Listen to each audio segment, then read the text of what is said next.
SwayamPrabha. Digital India. Educated India.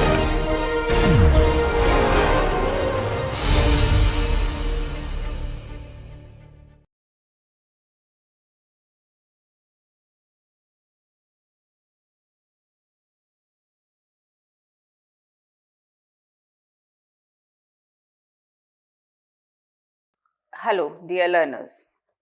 Today, I'll present before you the first lecture of the course, Fundamentals of Public Economics. I am Dr. Parul Jain from DAV Postgraduate College, Varanasi, that is affiliated to Banaras Hindu University. So, first lecture would introduce you to the fundamentals of public economics. Let us first know what is public economics. But before that, I'll let you know what today we'll be covering in the lecture. The lecture today will include the introduction to public finance, subject matter and scope of public finance, public versus private finance, and how public finance has moved towards public economics, and an important principle of maximum social advantage. So let us start with public economics. See learners, when we say public economics, what does public mean? When I am saying public basically means government. It is not us, me and you. It is the government. And public finance, to be simple, would be the finances of the government. How government manages the finance. See, I'll let you know one thing, that public finance is a stream, is a subject in economics that has the long development history. Earlier in the phases of capitalist economy, where the government was seen as only guarding the law and order and the boundaries, rather laissez-faire policy was quite prominent in the economy. At that time, the subject matter of public finance was considered as dull, not interesting at all, and quite irrelevant. Howsoever, with the increasing role of the government in various arenas of economy, the role of public finance has enhanced. Now, the public finance has become a very important aspect, a very important area, a very important subject in the field of economics. So, let us start with the course of Fundamentals of Public Economics and introducing public finance and public economics to you all. As far as the public finance is concerned, it deals with what? It deals with the income and expenditure of public authorities. Now, who are public authorities? It is the center. As far as India is concerned, see, we have a quasi-federal economy in which various hierarchy of the government is there. So, the public authority would concern the center at the topmost, then the state, and then the local government. So, public finance is income, what the government is getting, and expenditure, what the government is spending, of the center, of the state and the local, as well as their control, their coordination and their administration. So, what do we study? In this, we study how and through which sources the government receives revenue. See, revenue is the income of the government. So, what are the various sources that give government revenue? Be it tax, be it non-tax revenue, be it other things that will be dealing in the later lectures of this course. What are the various sources of government revenue, how the government revenue is raised, what are the types of revenue, all of this will be dealing into this. So, what are the sources of the government revenue through which the government is raising the revenue, how this raised revenue is spent for public welfare. See, government is a welfare state. So, whatever income the government is raising as a part from various sources, that income is spent in the form of public expenditure. And this public expenditure basically is for the welfare of the society, for the community and the economy as a whole. So, how this is spent and how this income and expenditure is balanced or administered. So all these things envisage the definition, the meaning of public finance. So finances of the public authorities is public finance. In words of Dalton, if we say, public finance is one of those subjects which lies in the borderline of economics and politics. Therefore, now we call it public economics rather than public finance. It is concerned with income and expenditure of public authority and how they adjust. When they raise income, how they are spending their income, when the expenditure goes high, how they manage all these things, when the deficit arises, how deficit is managed. So all these include the scope, matter, definition of public finance. To be precise, now we'll be dealing with the subject matter and scope. See, the public finance scope is quite wide. So one by one, to be precise, the first scope or the subject matter of public finance includes public revenue. Public revenue, as I told, is the income of the public authorities. In public finance, we call it as revenue. So it includes various methods, how these revenues are collected, what is the objective of raising these revenues, what all government does, why government raise revenue, how government raise revenue. This not only includes the taxes that are the major source of revenue of the government, but non-tax revenue as well. A detailed principle, how this tax system should be structured, what should be the rates of taxes, direct taxes, indirect taxes, what are the types of taxes, the merits when the government imposes taxes on the individuals, on the people, on the citizen, on the SSEs. So all these is concerned with public revenue. Another scope is public expenditure. So when we define public expenditure, we say public expenditure is any expenditure that is incurred by the public, that is the government, on the economy, on the people, or on itself. Any expenditure that is incurred out of the funds of the government is termed as public expenditure.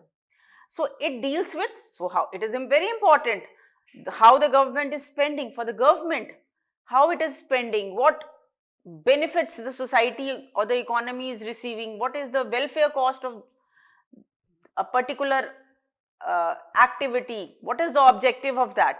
So public expenditure basically deals with the principles and problems that are relating to allocation. See, whole economics is based on scarce resources, limited resources, unlimited wants. So obviously there are many areas, there are many items of expenditure that the government needs to cater. For this, what is the allocation of public spending? What should be the fundamental principle of this allocation?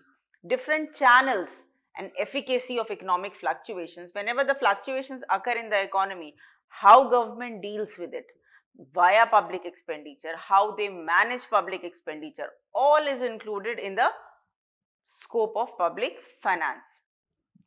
Another important aspect that deals with the scope of public finance is debt. See, we all know resources are limited in the form of revenue that is raised by the government. There are various items on which the government, there are various liabilities of budget, on budget liabilities, various liabilities that the government has to cater. So what happens is, many a times there arises a problem. As far as India is concerned, Indian budget is a deficit budget. So deficit arises, expenditure is much more than the revenue raised. So one of the ways to cater this deficit by the government is debt. Debt, to be simple, are the loans taken by the government from the people, from the banks, internally as well as externally when it concerns to the central government. So why the government is raising debt?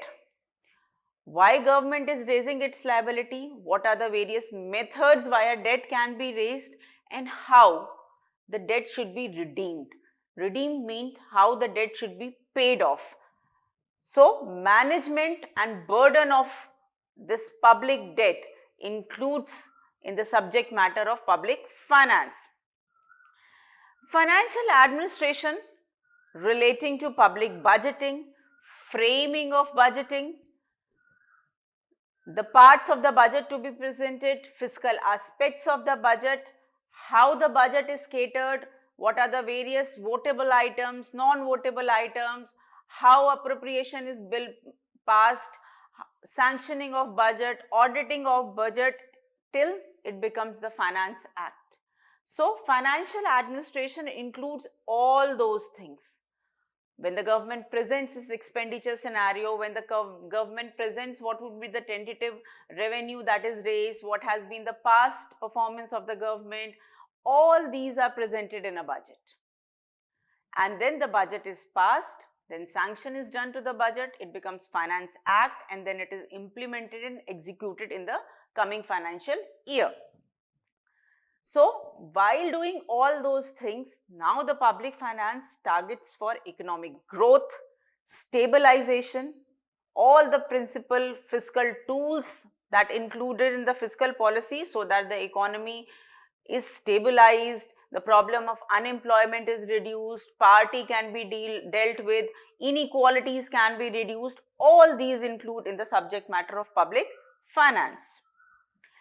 As far as Musgrave is concerned, Musgrave stated that the scope of public finance, if divided broadly, would include three functions. The first and foremost is the allocation branch. Allocation branch basically means how adjustment of allocated resources should be used. See, government has raised revenue, the government has income. Now, how this raised revenue, this income of the government is adjusted in allocation of resources, prioritizing the resources, which items of expenditure needs to be prioritized and the funds needs to be disbursed at a higher level, at a priority level. Then goes the distribution branch. See, the funds need to be prioritized, the item needs to be prioritized. Howsoever, one important aspect that the government has to consider, has to keep in its mind is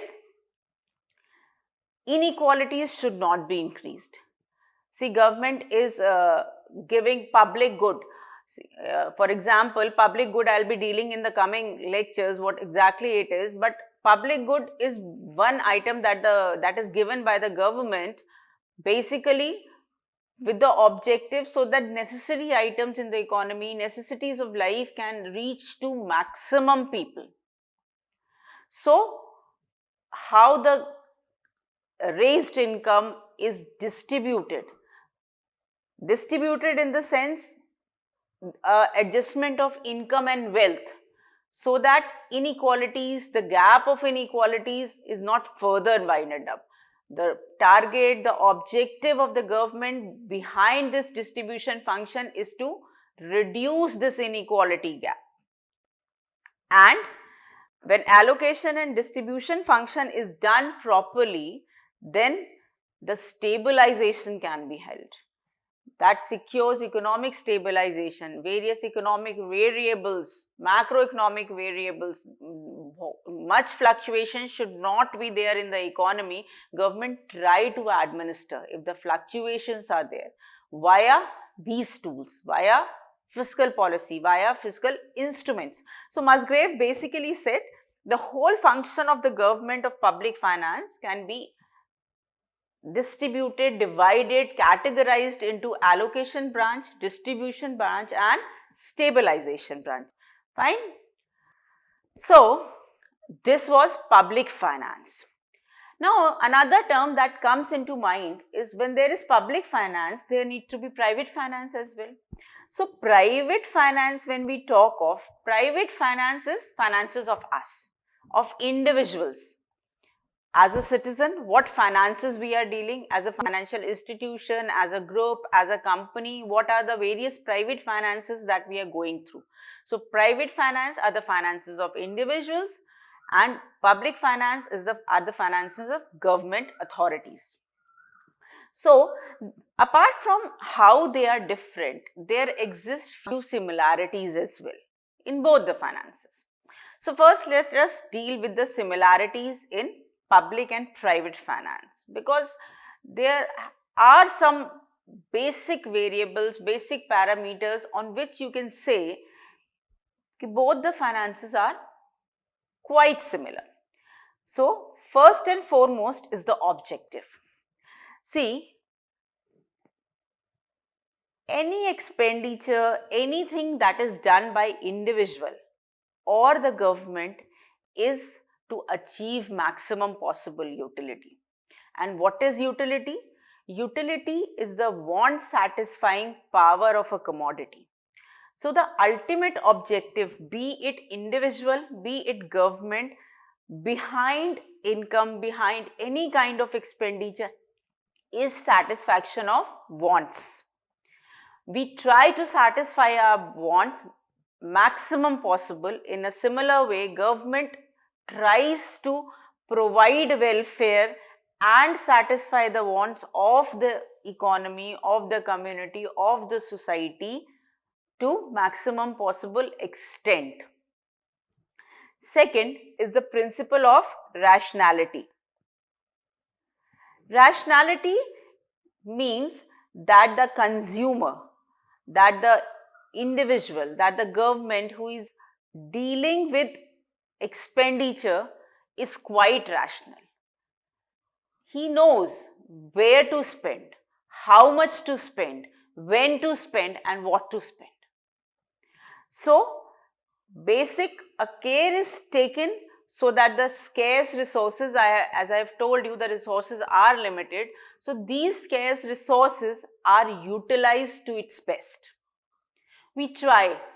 Similarly, the government also tries to do cost benefit analysis. Any policy, any item of expenditure that is dealt by the government, any kind of subsidy given by the government, there's always a cost benefit analysis behind that. Benefit being the social welfare and cost is the expenditure that is incurred by the government. As far as we are concerned, we are also doing this. Any expenditure we are incurring out of our income, we definitely do the benefit analysis, what we are getting in return, how much our want is being satisfied. This is the primary objective of a rational consumer, of a rational individual. Third is borrowing. Whenever there is shortage of fund, that means the expenditure becomes more than income.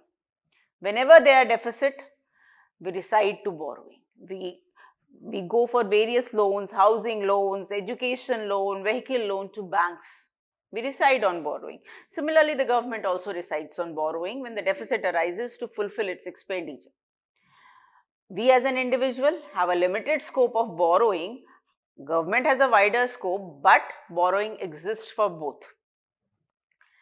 And an important problem that exists is the problem of expenditure and income adjustment. The whole budget of an individual, of the government, targets towards the balance for income and expenditure. Both finances, public or private, try to balance their income and expenditure. We always have a primary objective of balancing. Individuals have income and expenditure priorities. Similarly, the government also has. So, with few similarities, much more dissimilarity occur between public and private finance. So, let's deal one by one. First is the scope. Obviously, the scope of private finance, as I told you, in the form of debt, I told you that we have limited scope for borrowing. Bank have although the government has a larger scope, many things, the sources of revenue, the items of expenditure of individual and government are very different from each other. So, the scope of private finance is limited, or we can say the scope of private finance is narrow and the scope of public finance is quite wide. Income expenditure adjustment is a similarity between the two. Howsoever, as far as private finance is concerned, expenditure is always according to the income what we are earning. So expenditure is determined by the income at their disposal. As far as the government is concerned, there are many items of expenditure that show a rigid behavior. If we take the data of public expenditure of the past 32 years after 91, if we take the data, you'll witness this rigidity in the items of expenditure. So first decides the volume of expenditure, because there are various liabilities that government needs to exercise, that needs to cater, and then it tries to raise the required resources. So adjustment expenditure similarity is there, but the method is different. Now a compulsory character. See, in private finance generally there is no compulsion. As I told you, few necessities of us are there, but we can postpone various expenditures. We can deal with various expenditures in our own way. However, government can neither postpone nor avoid its item of expenditure. Therefore, the nature of resources is also very different. As I told you, in private finance, individuals, we have a limited scope of resources. See, we can have our income in the form of salary, maybe we can have rent from the house if we have given as rent of a house or a building, or we can have capital gains if we are trading in equities. We can buy and sell our shares, buy and sell our bonds. We can buy and sell houses in the form of capital gains. We can have income from business and profession, or any other source, maybe in the form of royalties, maybe in the form of honorarium of something. These are few sources of the income of an individual. These are broadly, I am categorizing how in Indian Income Tax Act 1961, the income of an individual is categorized and taxed in various aspects. There are few sources you can earn your income, but the government has much wider resources available to it, in the form of tax revenue, in the form of non-tax revenue, in the form of other incomes. It has a wider scope available. In the form of debt available to government, the scope is much wider.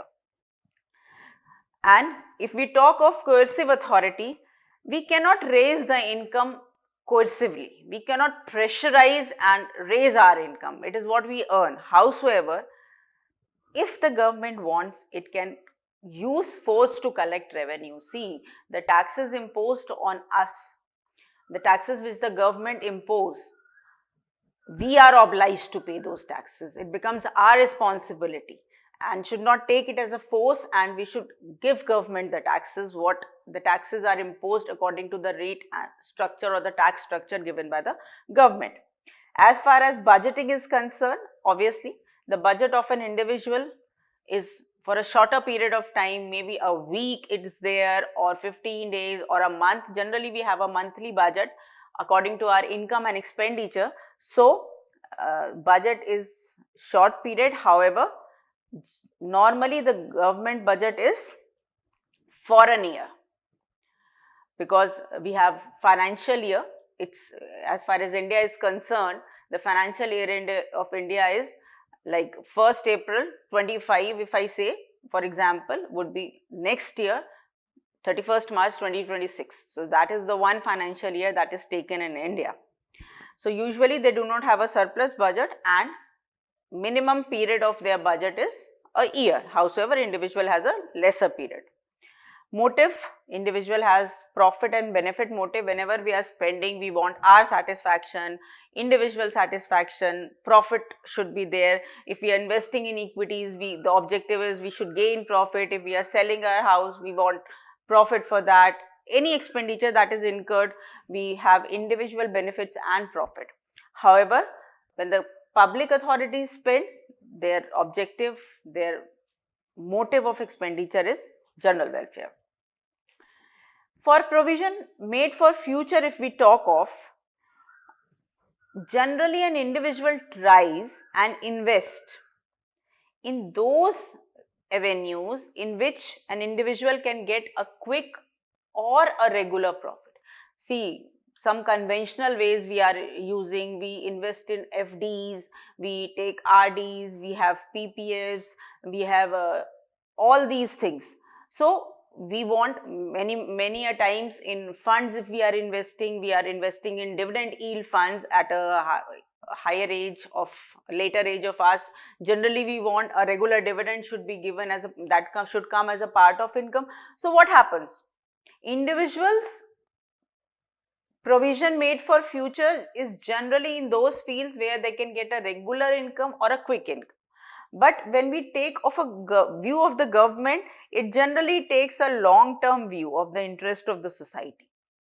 When the government is spending, see, if a government is building a school, hospital, flyover, these are all long-term expenditures that the government is doing. That will benefit the society in a longer period of time. Secrecy and publicity, see, individual budget, no one is concerned of our budget. So in one part we can say it is secret. We are making our budget, we are spending according to our budget, no issues at all. But the government budget after being presented in the parliament, see, before it is presented, it is a secretive document. 100% secretive, very secretive. But once it is presented in the parliament, the documents becomes an open forum. A budget that is popularized, that is discussed, that is presented before the whole nation. So, maximum publicity to a budget proposal. When we talk of nature of wants, private want concerned with exclusion principle can be applied. That implies whatever we are spending for ourselves. No one else is getting benefit. So, principle of exclusion do exist.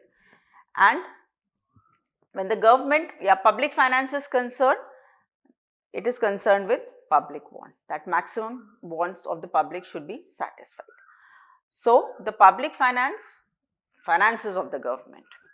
However, there is an interesting aspect of public finance, that the transition of public finance to public economics. Basically, it signifies the development in the examination of role of that government plays in the economy. See, public finance has further widened the role of government in the economy. What role exactly? Apart from income and expenditure, there are many things in which the government is playing an active role for the development and growth of the economy. Public finance was, as I told you, was primarily centered on taxation, one of the major sources of revenue, and spending. Almost they were more concentrated on budgeting. Howsoever, public economics encompasses an array, a much wider array of economic theories, insights into behavior, and analysis of policy. What are the various policies given by the government? What is the analysis part of the policies? How many beneficiaries are there via various policies of the government? It includes all those things. It is not just income and expenditure. So, what I have done is, I have divided the growth from public finance to public economics in 4 sections. So, let us deal it one by one. First, the classical public finance, that was 19th century to 20th century, more or less this time was given.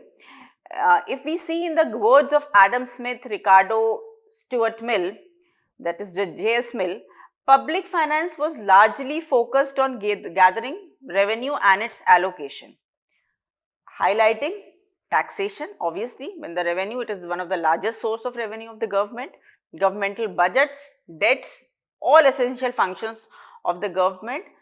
That is basically what we have discussed till now in public finance. Now, what happened when the free market mechanism was there? The finances of the government was quite restricted only to income, expenditure, budgeting approach. But in mid 20th century, what happened was, there was market failure in the economy. Now see, market failure basically means what? There was a difference between social and private.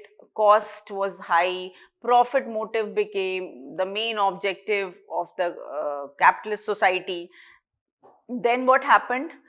uh, Asymmetric information dissemination was there. Many externalities crept in the economy that impacted adversely the economy. So slowly what it was witnessed, that the market mechanism gradually started failing, because concentration was in the hands of few only. So the concept that government actions might rectify market failure came into existence. So when the market started failing, the role of government started enhancing. So A.C. Pigot in 1920s, he was the first to propound this welfare economics. When the role of government started enhancing, the government started being established as a welfare state in various policy measures, trade, commerce, law and order was the earlier objective. Everything, the government was participating now. The role was enhancing now. So what happened is, a welfare form of government was being slowly established. Then came the concept of public good. Public good, basically those goods that are provided by the government, which are non-rivalrous in nature, which are non-divisible in nature, non-excludable in nature, marginal cost becomes zero. All these goods were provided, slowly being provided by the government. So the concept of public good, goods that market was unable to supply effectively, was provided by the government. Thus, this further broadened the concept, and now the focus was beyond budgeting to assessing the impact of government policies on social welfare. See, welfare economics started being developed as separate and a very important branch of economics that not only included Pigot. Later parts was developed by Pareto, it was Calder, Hicks, Sitosky, Arrow, Tinter. There were many economists who have developed the welfare part to what we see today. So the horizon, role of government, state activities were not only intensifying but extensifying as well. The activities of the state were extensifying as well. Then came the Keynesian concern of 1930s and 1970s. J.M. Keynes changed the emphasis. Now he did was, he was, although from the earlier or classical economist, but certain things he were not in favor of classical, what they used to say. He favored government policies, he emphasized the role of fiscal policy in the economy, and he said that by using the tools of fiscal policy, basically taxation, expenditure, by using the tools of fiscal policy, we can achieve the target of macroeconomic stabilization. That not only included growth, that not only included unemployment, that also included inflation, also included inequalities reduction, also including an overall development. All these were given by J.M. Keynes. So the fiscal policy was first employed by government to influence macroeconomic cycle, expanding public finance into macroeconomic instruments. So basically what happens, although I'll be dealing with fiscal policy in the later lectures, but let me tell you, when I say fiscal policy, fiscal here, when we talk of fisc, see this, FISC, fisc means treasure. So income and expenditure, to be very put it in a simple way, income and expenditure policy of the government, through which government can cater various issues that are relating to in the economy. The public expenditure, the public revenue, the public debt becomes the tools for the fiscal policy. Then was the birth of public economics in 1970s. When we talk of James Buchanan, he brought political economy into public finance. What did he propose? That the government choices are made by self-interested politicians.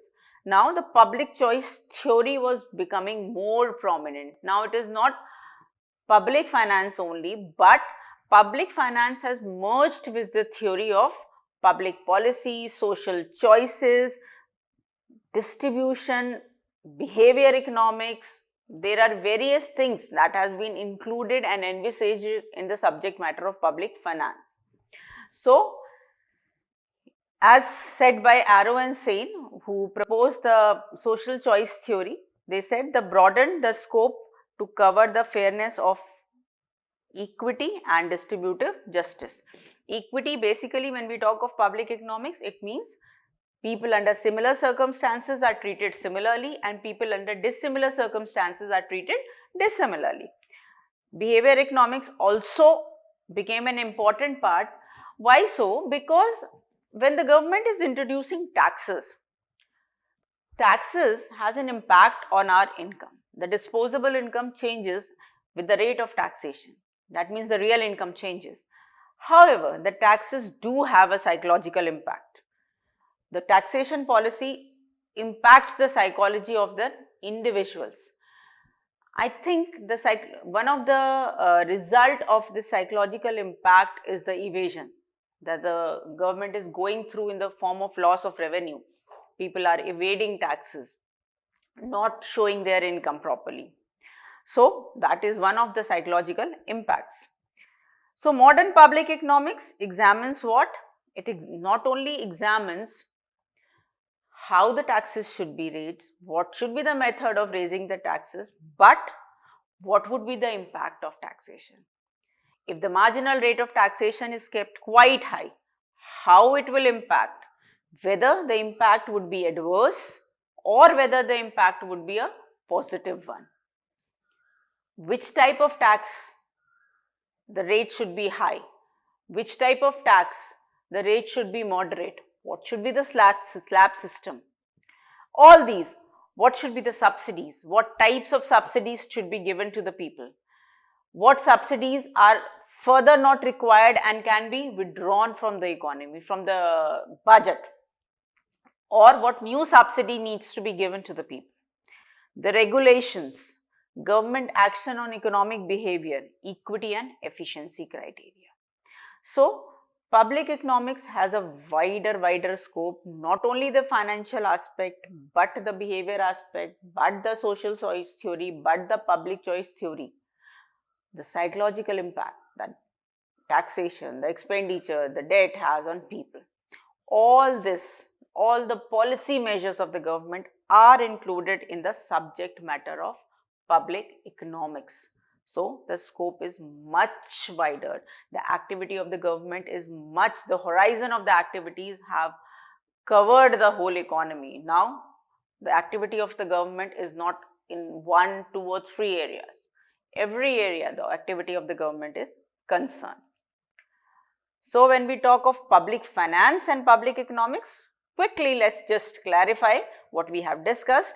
As far as the focus is concerned, public finance includes taxation, as we have discussed, public expenditure, public debt, administration. Howsoever, public economics, it deals with market failure, government interventions, policy efficacy, that includes both equity and efficiency. The approach is more budgeting. The approach is more towards number. The approach is more towards accounting of public finance. But as far as public economics is concerned, the welfare state is concerned, the approach is more towards economic theory. Welfare analysis, behavior insights, what all impact will have on the economy. So, when we talk of scope, the government revenue and spending generally has a scope in public finance, but public economics not only includes government revenue and spending, but market efficiency, redistribution, incentives, policy design. If I say the impact, earlier as I said, like one of the adverse impacts is evasion, psychological impact is evasion. So how this evasion can be catered? Government provides incentives. So you can plan your tax, save your tax, and it should not have a negative psychological impact on the SSCs, on the taxpayer. So all this is in public economics. When we are talking so much about expenditure, welfare aspect, cost benefit analysis, so I think we should also discuss when the government is rational, when the government is spending on welfare, when the government is raising revenue so that maximum possible utility can be given to the individuals in the society, although welfare is a relative concept, absolute terms it becomes very difficult, but maximum community should be benefited from the welfare part, the expenditure part. So let us deal an important concept given by Dalton, that is the principle of maximum social advantage. In the subject matter of public economics, this principle holds very important place. See, what he said that the best system of public finance and in economics is that which secures maximum social advantage from the operation that it conducts. What happens is, tax is a sacrifice to an individual. So, with each unit of tax that the government imposes on the individual, a sense of disutility arises. See, utility is want satisfying. Howsoever, when we are paying off the tax, somehow a feeling of sacrifice emerges, especially in case of direct taxes. So, feeling of disutility emerges in an individual.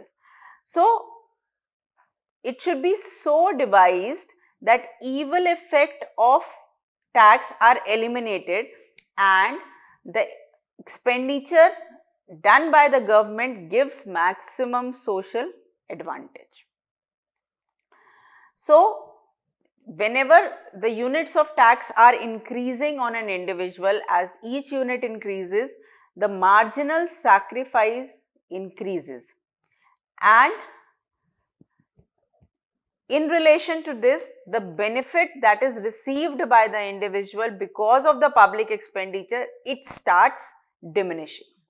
So, principle of maximum social advantage says what? Principle of maximum social advantage says maximum social advantage will be at the point where marginal utility because of expenditure should be equal to marginal disutility because of taxation. So, first let us see what is marginal utility and marginal disutility. First, we will be dealing with marginal social sacrifice due to additional tax. So, you can see the taxpayer has to sacrifice their consumption and other wants to pay taxes. Let me tell you this thing. See, if we take Y as income, so income has 2-3 components broadly. One is consumption, what we consume out of income. One is savings and the other one is government taxes. After paying of the government taxes, what income is left for consumption and saving is the disposable income.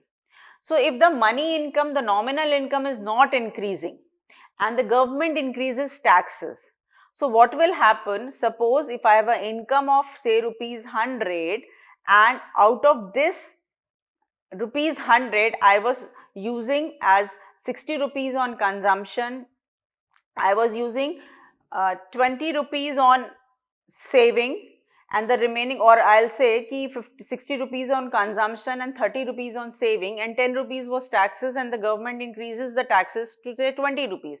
So, what will happen? The individual has to sacrifice either his consumption or reduce its saving or other wants to pay taxes. So, the real income reduces.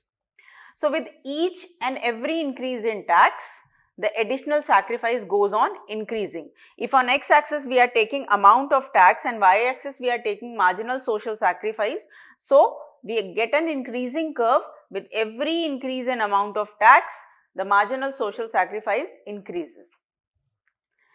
And if we talk of benefit is received from every unit of expenditure that is incurred by the individual.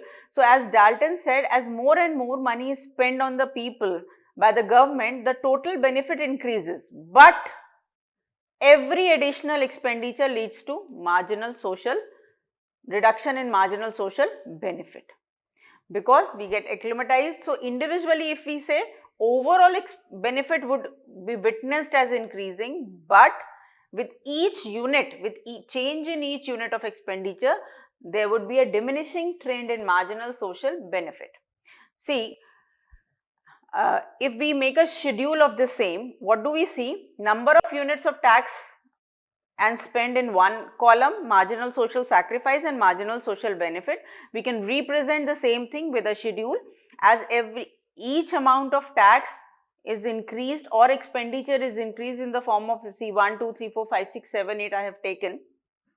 Marginal social sacrifice is increasing with the passage of time and marginal social benefit is decreasing.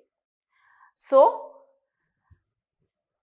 when there will be maximum social advantage, there will be maximum social advantage at a place where marginal social benefit is equal to marginal social sacrifice. That means when the government taxes 5 units and spends 5 units, the marginal social sacrifice is 28 and the marginal social benefit is also 28. So, it becomes the point where both of them are equal to each other. Similar is depicted in the graph. On x-axis we have taken amount of taxation and P stands for public expenditure. We have expressed it in rupees, and on y-axis we have taken marginal social benefit and marginal social sacrifice. So, for sacrifice we have an upward rising trend as each unit of tax is imposed, and for marginal social benefit we have downward sloping curve as each unit of expenditure is spent. So, the point E where both the curves intersect each other would be the point of maximum social advantage. So, there are 3 principles of getting maximum social advantage. First, the marginal utility of expenditure and sacrifice from taxation and other means obtaining revenue should be equal. Marginal utility of expenditure in each direction should be same, and sacrifice from taxation from each source should be same. That means the impact should be same, the incidence of taxation should be same. The assumptions under which the principle of maximum social advantage works is public has got perfect knowledge of the alternatives, substitutions can be made at the margin, and human decisions are actually based on the alternatives. Then the principle of marginal social sacrifice and maximum social advantage principle works properly. However, there exist few difficulties as the word marginal social benefit, marginal utility, sacrifice are measured by the price system, and this expresses the willingness of individual to pay for goods and services. The same criteria cannot be applied to public sector. Why so? Because their decisions are taken on the basis of representatives of voters. Pressure groups operate. See, there are various pressure groups in the economy that operate. The public choice theory has a totally different theory and an important theory of how the role of pressure groups have impacted the public expenditure, the growth of government. In the later parts when we develop this course, we develop this. So, it becomes very difficult to measure. And as said by Professor Kenneth E. Poole is that after full employment, any diversion of resources from private to public will result in misallocation of fund. So, the law suffers from the limitations that every tax is not burden to the society. Like a tax on harmful drugs is not a loss to the society. It should be imposed, because if the tax is imposed, it becomes expensive, people will consume less, health issues would be reduced. So, every tax is not a burden on the society. Second, the state has non-tax revenue sources as well, as only the tax revenue does not work. It is the largest source but not the only source. A large scope of non-tax revenue also exists. Every state has some committed expenditures like defense, servicing of debt, old age pensions. There is no alternative of defying such expenditure, and effect of public expenditure operations are complex, widespread. It is not very easy to measure this. There are many on-budget liabilities, off-budget liabilities. Utility is not measurable, and interpersonal comparison of utility cannot be made. You cannot measure. See, it is a psychological phenomena. Either I am satisfied or not. My want is satisfied. How would you measure? Earlier, although classical economists, the conventional approach to utility said utility can be measured in utils, but the ordinal approach defied it, criticized it, and said No, it is a psychological phenomena. So it is very difficult to measure the utility. Professor Musgrave says that principle looks more helpful than it really is.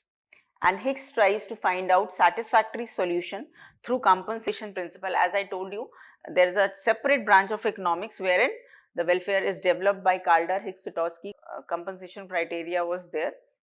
So the principle was criticized. However, Musgrave also gave an approach, almost it was similar to the Dalton's approach, but he states that the principle of maximum social advantage is a logical extension of Pigovian welfare. He is of the opinion that optimum size of the budget should be determined where the marginal net benefit is zero. In other words, it is almost same as social sacrifice and social utility should be equal to each other, where the net benefit, marginal net benefit becomes zero. So let us see with the help of a diagram. See, if I am saying on the y-axis, the negative portion of the y-axis, I am taking marginal social sacrifice. On the positive y-axis, I am taking marginal social benefit. On x-axis, I am taking amount of tax and public expenditure. In rupees, I am taking. So this is basically what? This is the size of budget. So as each unit of expenditure is done, so marginal social benefit, gradually what happens? It decreases with every unit of expenditure, and marginal social sacrifice increases with every unit of tax that the government is imposing. So what Musgrave said is, Musgrave said where the marginal social sacrifice and marginal social benefit, that means if I am labeling this as PQM, then PM should be equal to QM. PM should be equal to QM. The point where both are equal to each other would be the point where net social benefit is this point. The net social benefit is 0. That would be the point. I'll make it more clearly to you.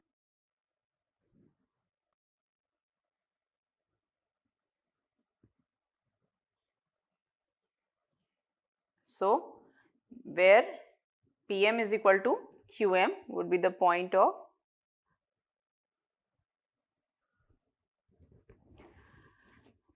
this is the point where it is 0. So, net social benefit will be where marginal social benefit minus marginal social sacrifice, they both are equal, so it is 0.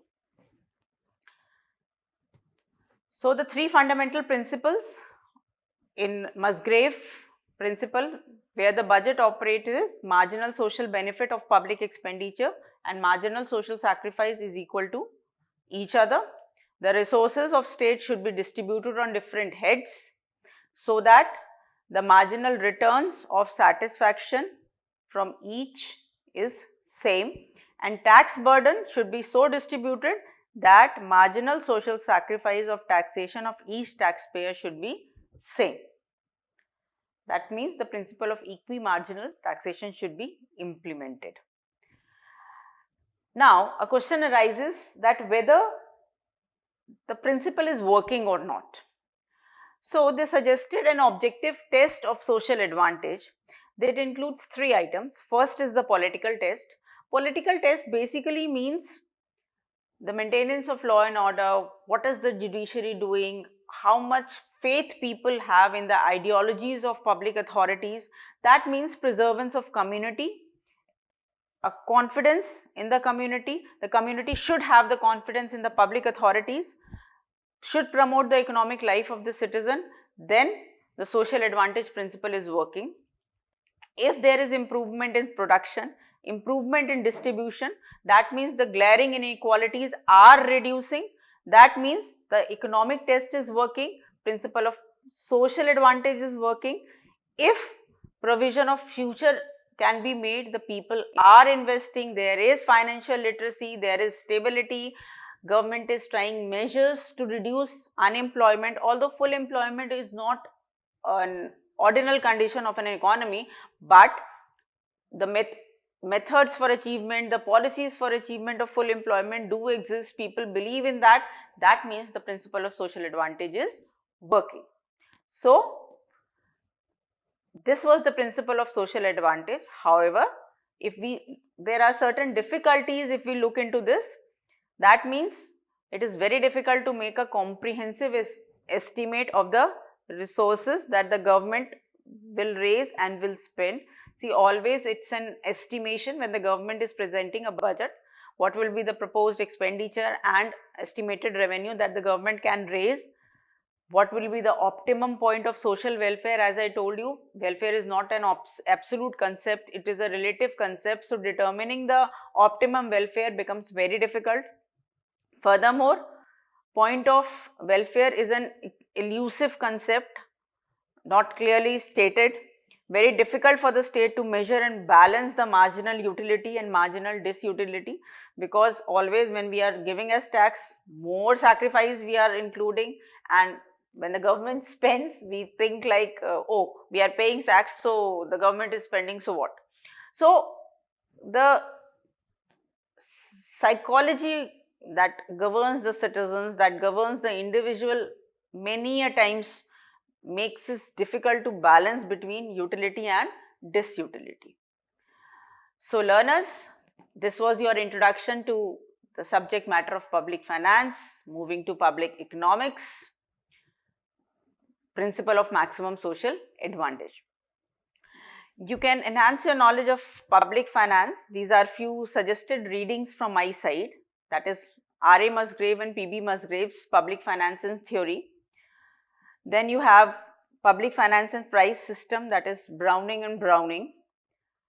Buchanan, James M. Buchanan's book, The Demand and Supply of Public Goods, and N. Radhakrishnan's, that is Public Finance Theory and Practice. That would definitely help you to improve your knowledge of public economics. So dear learners, hope you would have understood what is public economics. So thank you for today.